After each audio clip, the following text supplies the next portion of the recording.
Assalamualaikum warahmatullahi wabarakatuh. Selamat pagi anak-anakku.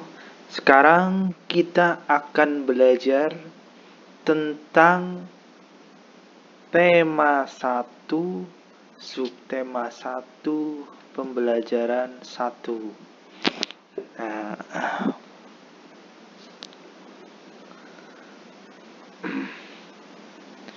Tema 1, subtema 1, pembelajaran 1 ini berisi materi antara lain tentang IPA ya. Terus ada IPS dan Bahasa Indonesia. Pada kali ini kita akan belajar tentang perkembangbiakan tumbuhan. Nah, setiap makhluk hidup pasti akan berkembang biak, termasuk tumbuhan. Tujuan dari perkembangbiakan itu adalah untuk mempertahankan spesiesnya atau untuk memperbanyak spesies dari makhluk hidup tersebut. Dalam perkembangbiakan tumbuhan, ya, ada 2 jenis perkembangbiakan. Yang pertama yaitu perkembangbiakan generatif, yaitu perkembangbiakan yang melalui proses penyerbukan. Nah, apa itu penyerbukan? Penyerbukan adalah jatuhnya benang sari ke kepala putik. Seperti itu. Nah, benang sari dan putik itu ada di dalam bunga tanaman. Makanya tumbuhan yang berkembang biak secara generatif cirinya adalah memiliki bunga. Paham? Cirinya adalah memiliki bunga. Ya, dan umumnya bunga itu akan menghasilkan biji.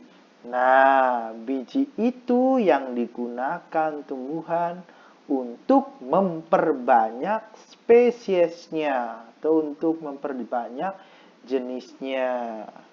Nanti biji itu akan tumbuh menjadi tumbuhan yang sama persis dengan spesies indukannya. Misalkan tanaman padi berbunga banyak, nanti bunga itu menghasilkan biji padi. Nah, satu tumbuhan padi mempunyai biji yang sangat banyak, otomatis dia dapat memperbanyak diri. Dengan biji itu, ketika ditanam akan muncul padi yang baru. Seperti itu. Itulah yang dinamakan perkembangbiakan generatif.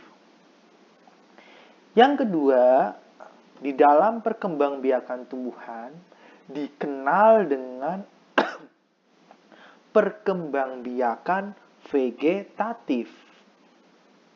Apa itu perkembangbiakan vegetatif? Perkembangbiakan vegetatif adalah perkembangbiakan yang tidak melalui proses penyerbukan. Jadi, perkembangbiakan tumbuhan dengan cara vegetatif tidak menghasilkan biji. Ya. Contohnya apa? Nah, contohnya seperti singkong yang batangnya kita iris-iris menjadi beberapa bagian, lalu kita tanamkan ke dalam tanah.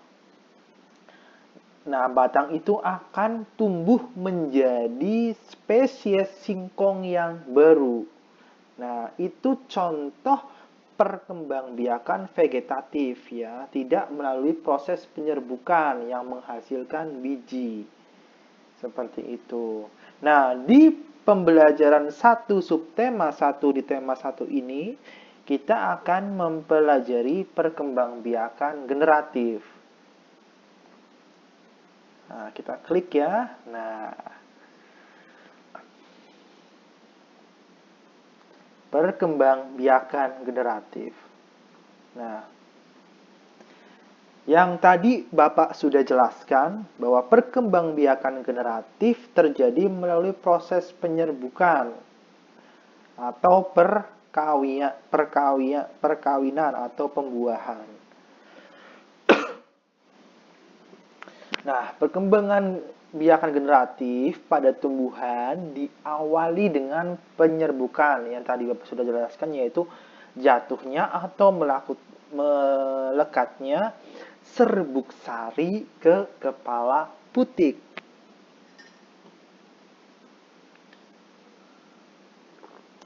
Setelah terjadi penyerbukan, pada serbuk sari tumbuh bulu serbuk sari yang menuju ke ruang bakal biji. Kemudian, serbuk sari akan masuk ke ruang bakal biji melalui bulu serbuk sari. Di dalam ruang bakal biji itu terjadi pembuahan, yaitu peleburan serbuk sari atau dikenal sel kelamin jantan pada tumbuhan dengan kepala putik, yaitu sel kelamin betina atau sel telur pada tumbuhan. Hasil dari pembuahan dinamakan zigot.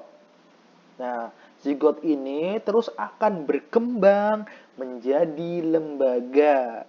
Nah, lembaga ini terus akan berkembang menjadi bakal biji. Nah, bakal biji ini akan berkembang lagi menjadi biji dan bakal buah. Kemudian, bakal buah berkembang menjadi daging buah. Lembaga yang berada di dalam biji merupakan calon tumbuhan baru. Tumbuhan yang berkembang biak secara generatif, contohnya banyak ya. Ada jagung, ada mangga, ada jeruk, ada durian, dan masih banyak yang lainnya. Nah, anak-anakku, salah satu ciri pada perkembangbiakan generatif adalah adanya penyerbukan, yaitu jatuhnya serbuk sari ke kepala putik. Nah, jatuhnya serbuk sari ke kepala putik itu memerlukan bantuan. Ya, tidak bisa terjadi dengan sendirinya. Bisa tumbuhan itu, si serbuk sari yang berupa serbuk itu dibantu untuk jatuh ke kepala putik melalui bantuan angin. Pertama, bisa yang kedua melalui bantuan hewan, contohnya lebah. Ketika lebah mengisap di bunga, ada yang serbuk sari yang menempel di lebah, lalu dia menempelkannya, tidak sengaja menempelkan ke kepala putik, lalu terjadi penyerbukan. Nah, seperti itu anak-anak. Nah, jenis-jenis penyerbukan pada tumbuhan itu ada berbagai macam. Yang pertama, dinamakan penyerbukan sendiri, yaitu jika serbuk sari dan putik berasal dari bunga yang sama.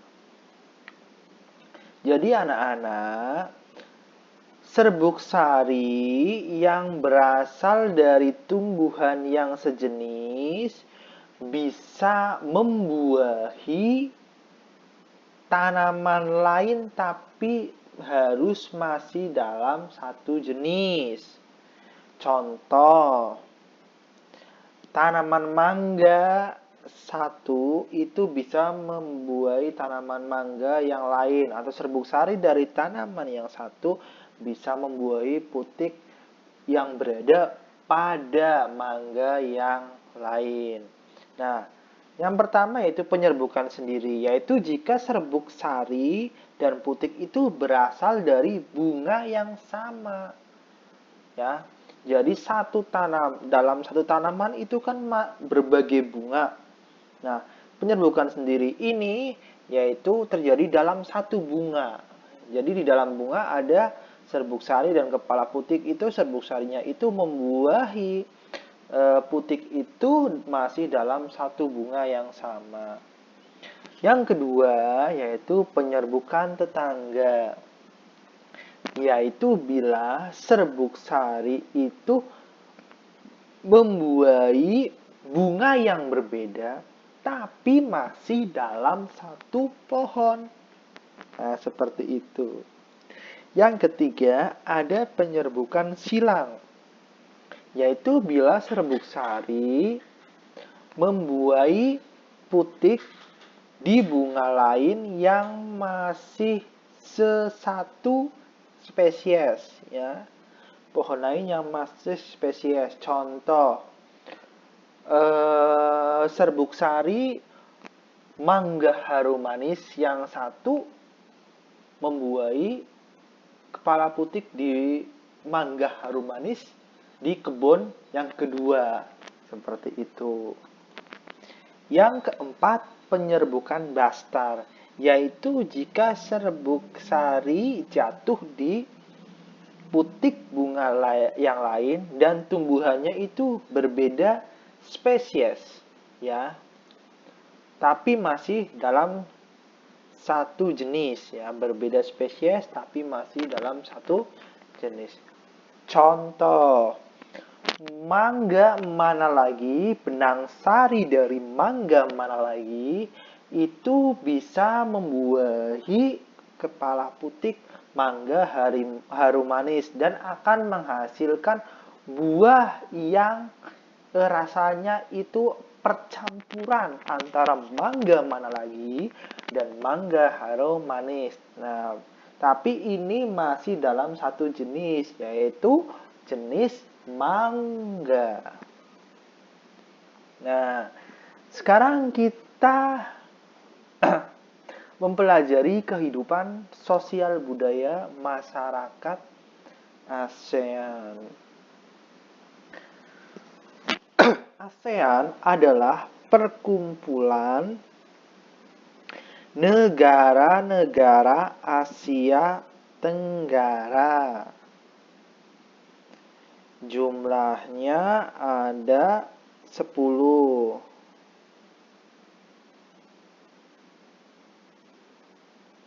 Nah, ASEAN itu sendiri singkatan dari Association of Southeast Asian Nations, atau yang berarti dalam bahasa Indonesia Perhimpunan Bangsa-Bangsa Asia Tenggara. Apa saja sih negara-negara yang masuk dalam kelompok ASEAN? Nah, yang pertama ada Brunei Darussalam. Yang kedua ada Malaysia. Yang ketiga ada Filipina. Yang keempat ada Kamboja. Yang kelima ada Myanmar. Yang keenam ada Vietnam. Yang ketujuh Laos. Yang kedelapan ada Singapura. Yang kesembilan ada Thailand. Yang kesepuluh negara kita tercinta yaitu Indonesia. Sekarang kita pelajari satu persatu kehidupan sosial budaya negara-negara ASEAN.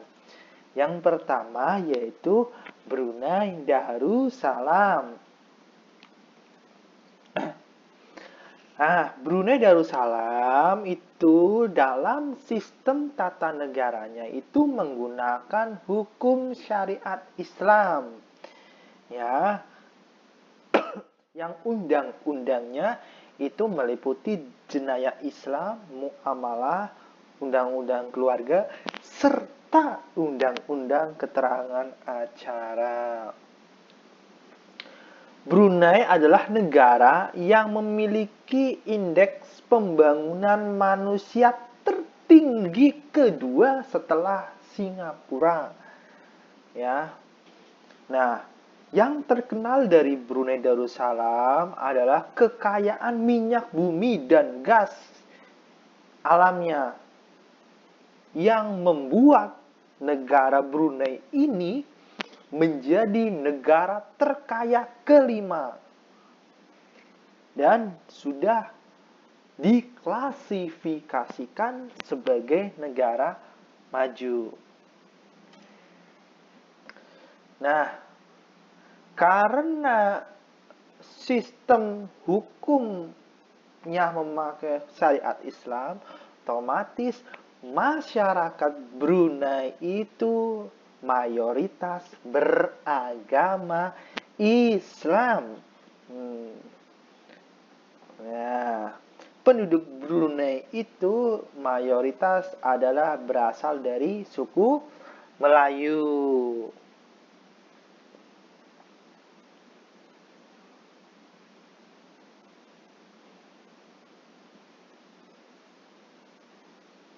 Seperti itu ya anak-anak.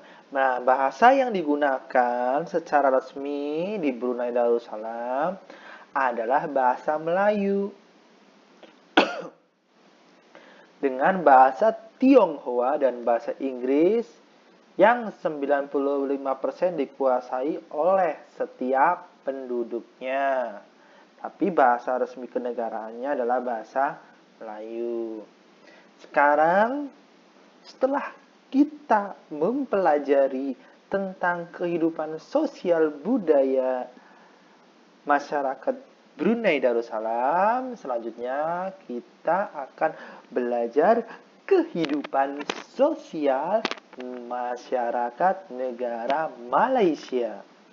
Negara Malaysia adalah negara yang berada di sebelah utara Indonesia dan berbatasan langsung dengan Pulau Kalimantan.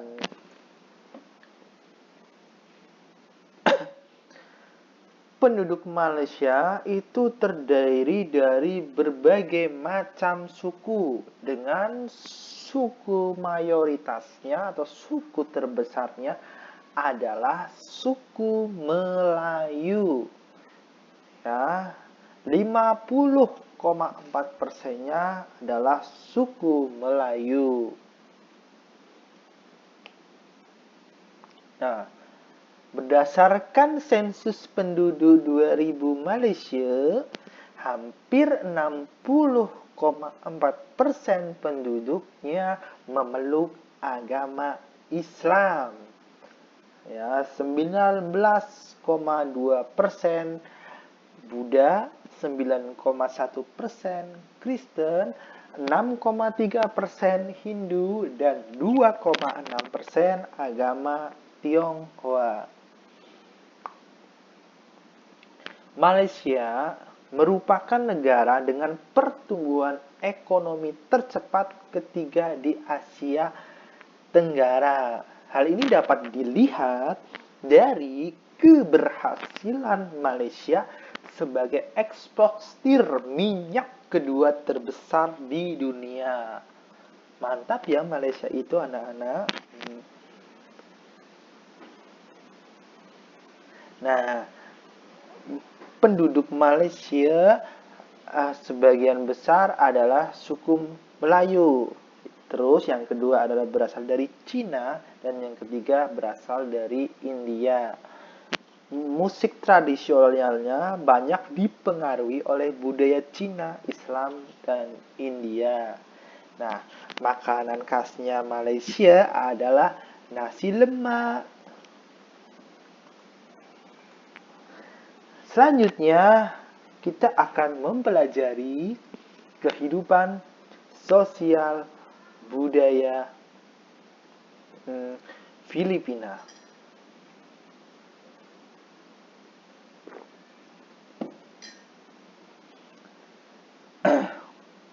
Filipina merupakan negara kepulauan seperti Indonesia. Ya, dia memiliki banyak pulau.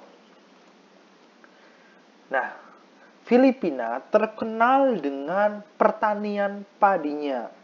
Ya, dia adalah eksportir padi terbesar di ASEAN. Ya, di ASEAN. Berbeda dengan Malaysia, penduduk Filipina mayoritas beragama Katolik. Dan dilanjutkan dengan yang kedua adalah agama Protestan.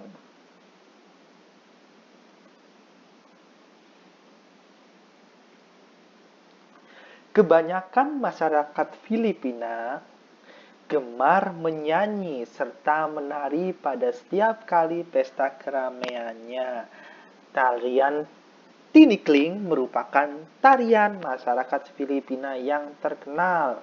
Tarian ini menceritakan tentang burung tinikling yang berjalan melompat menghindari perangkap bambu petani padi.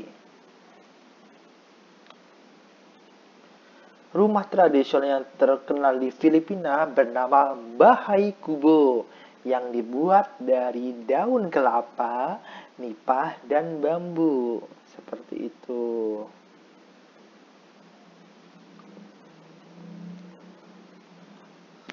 Selanjutnya, kita akan mempelajari kehidupan sosial negara Kamboja.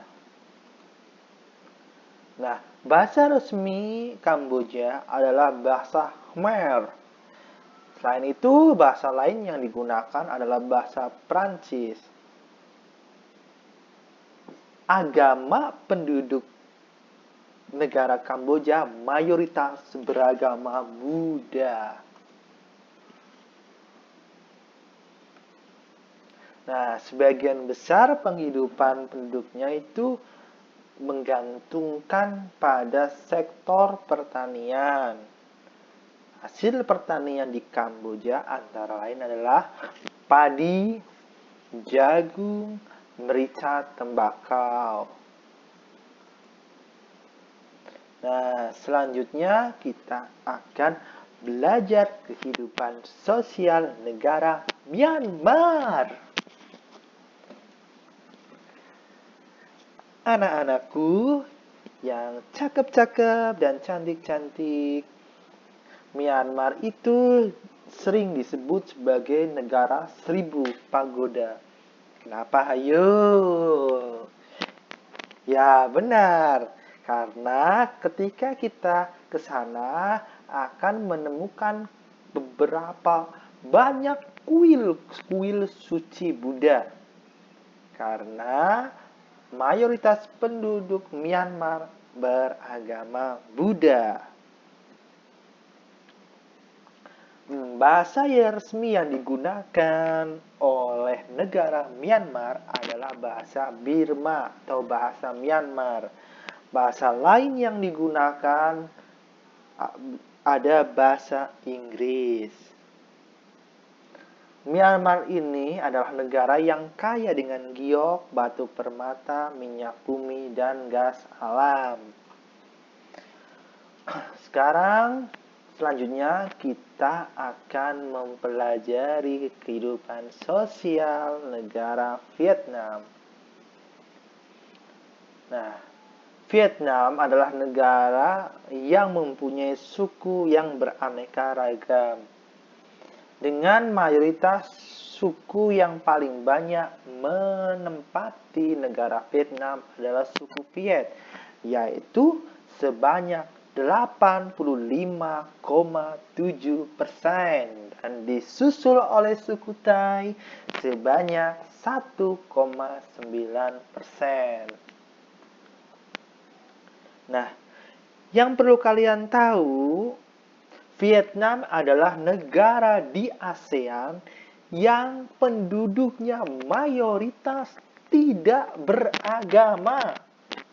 Sebanyak 81,8% warga Vietnam tidak beragama atau sering dinamakan ateis. dan 7,9% beragama Buddha serta 6,6% beragama Katolik. Bahasa resmi yang digunakan di Vietnam adalah bahasa Vietnam. Selain itu, juga digunakan bahasa Inggris dan bahasa Prancis. Nah, selanjutnya kita akan mempelajari kehidupan sosial negara Laos.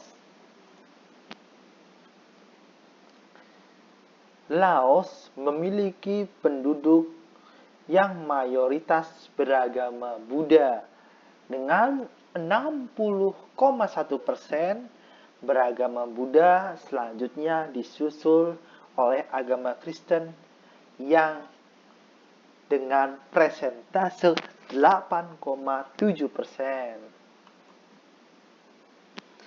Nah, suku yang paling mayoritas di Laos adalah suku Lao.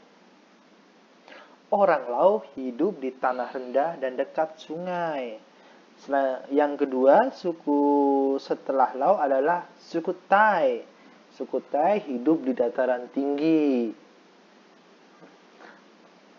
Bahasa resmi yang digunakan penduduk Laos adalah bahasa Lao karena mayoritas suku di Laos adalah suku Lao.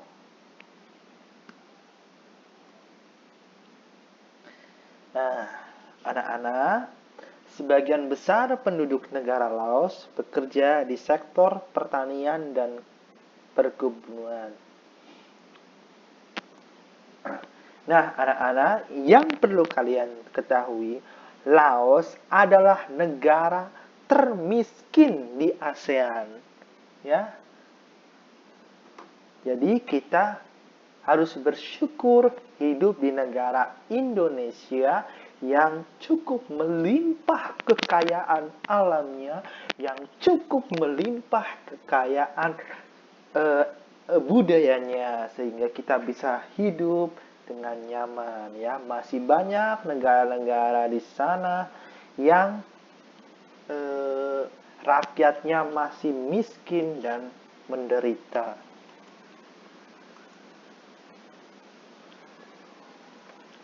Nah, anak-anak, selanjutnya ada negara Singapura. Singapura merupakan negara yang paling kaya di ASEAN, walaupun negaranya sangat kecil, lebih kecil dari wilayah Jakarta. Nah, Singapura itu memiliki ekonomi pasar yang sangat maju. Dia berkutat di bidang industri dan perdagangan. Penduduk Singapura berjumlah hampir 5 juta jiwa. Sebagian besar penduduknya berasal dari suku Cina, yaitu sebesar 77%. Dan diikuti oleh suku Melayu 14% dan suku India 8%. Nah, bahasa resmi negara ini adalah bahasa Melayu dan bahasa Inggris. Nah, dan yang paling dominan digunakan dalam kehidupan bermasyarakat di negara Singapura adalah bahasa Inggris. Anak-anakku, Singapura mayoritas beragama Buddha dengan persentase 33%. Selanjutnya disusul oleh agama Kristen sebanyak 18%.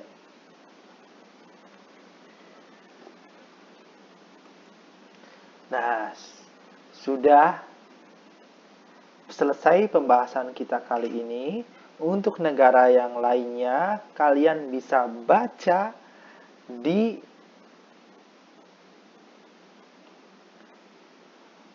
kalian bisa baca di buku tema 1 ya. Nah, anakku di situ ada banyak kelanjutan dari materi ini. Nah, selamat beraktivitas dan selamat belajar anak-anakku. Semoga materi yang Bapak berikan ini memberikan kalian pengetahuan tentang kehidupan sosial budaya masyarakat di negara-negara ASEAN. Ya, Bapak akhiri pembelajaran kali ini. Wabillahi taufiq wal hidayah. Wassalamualaikum warahmatullahi wabarakatuh.